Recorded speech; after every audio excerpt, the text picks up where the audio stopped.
എന്തൊക്കെ ബുദ്ധിമുട്ടുകളായിരുന്നു നമുക്ക് ഇവിടെ വരുമ്പോൾ ഉണ്ടായിരുന്നത്? ശ്വാസം മുട്ടലും ശക്തമായ ചുമയും ഉണ്ടായിരുന്നു. ശക്തമായ ചുമച്ചു കഴിയുമ്പോഴത്തേക്ക് എനിക്ക് കലശലായ ശ്വാസം മുട്ടലുണ്ടായിരുന്നു. ഞാനിവിടെ വരുമ്പോഴത്തേക്ക് എനിക്ക് തീരെ അവശതയായിരുന്നു.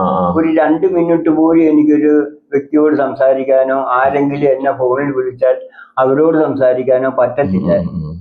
കഴിവതും ഞാൻ ഫോൺ അറ്റൻഡ് ചെയ്യത്തില്ല. അത്രയ്ക്കും കലശലായ ചുമയായിരുന്നു എനിക്കുണ്ടായിരുന്നത്. ഞാൻ ഇവിടെ വന്ന് ഇവിടുത്തെ മരുന്നൊക്കെ കഴിച്ച് ഇവിടുത്തെ ശുശ്രൂഷയിൽ അങ്ങനെ ഈ കാര്യങ്ങളൊക്കെ നീണ്ടു പോയപ്പോഴത്തേക്ക് എനിക്ക് വളരെയേറെ ആശ്വാസം ഇപ്പോഴുണ്ട്.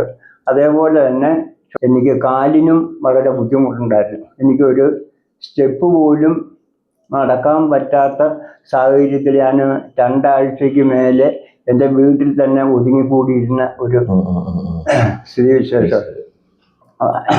അങ്ങനെയാണ് ഞാനിവിടെ വന്ന് എത്തപ്പെട്ടത്.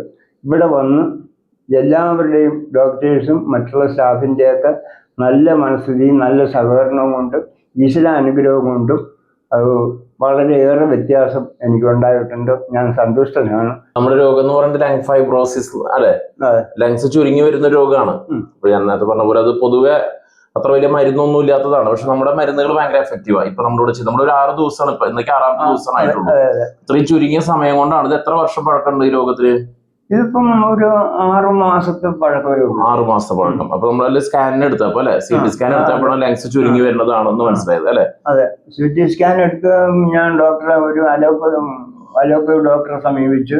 അന്നേരം അദ്ദേഹം പറഞ്ഞു ഇതിപ്പം ലങ്സിന് ചുരുക്കമാണത്, പിന്നെ വികസിക്കത്തില്ല, ഇനി ഞാനത് ക്രമേണ ഓക്സിജൻ സിലിണ്ടറിന്റെ സഹായത്തോടു കൂടി എനിക്ക് ജീവിക്കാൻ പറ്റത്തുള്ളൂ, അതും ഒരു പരിധി വരെയുള്ളൂ, അതിനുശേഷം അതും ഫലപ്രദമായി വരത്തില്ല എന്ന് പറഞ്ഞിട്ടുണ്ട്. അങ്ങനെ ഇരിക്കുമ്പോഴത്തേക്കാണ് ഞാൻ ഇവിടുത്തെ വിവരങ്ങൾ അറിഞ്ഞ് ഇവിടെ വന്നത്.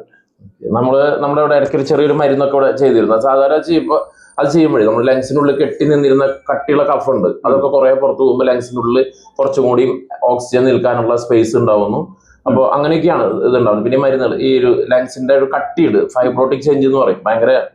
ഭയങ്കര സോഫ്റ്റ് എലാസ്റ്റിക് പോലത്തെ ഒരു സാധനമാണ്. പക്ഷെ അത് കുറച്ച് കഴിയുമ്പോൾ കട്ടി പിടിച്ചതുകൊണ്ടാണ് നമുക്ക് ഓക്സിജൻ നിൽക്കാണ്ടൊക്കെ വരുന്നത്. അപ്പൊ ഇതൊക്കെ ഈ ട്രീറ്റ്മെന്റുകൾ ചെയ്യുമ്പോൾ ലങ്സ് ഫ്രീ ആയി ഉള്ള കെട്ടിക്കിടക്കുന്ന കഫൊക്കെ പുറത്തേക്ക് പോയി, കുറെ കഫം പോയില്ലേ നമുക്ക് പോയി. അതിലൂടെയാണ് നമുക്ക് ഈ രോഗം പൂർണ്ണമായിട്ടും മാറുന്നതൊക്കെ കേട്ടോ.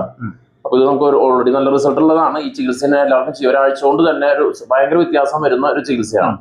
അപ്പോൾ ഇനി ഭക്ഷണം മാത്രം ഒന്ന് ശ്രദ്ധിക്കുക. ഞാൻ പറഞ്ഞ കുഞ്ഞു കുഞ്ഞു ഭക്ഷണക്രമങ്ങളൊന്നും മാത്രം ശ്രദ്ധിക്കുക, അത്രേ ആവശ്യമുള്ളൂ. പിന്നെ ഈ രോഗം കൊണ്ട് വലിയ ബുദ്ധിമുട്ടൊന്നും ഉണ്ടാവില്ല കേട്ടോ. ഓക്കെ, അപ്പൊ സന്തോഷം, ദൈവത്തിന് നന്ദി.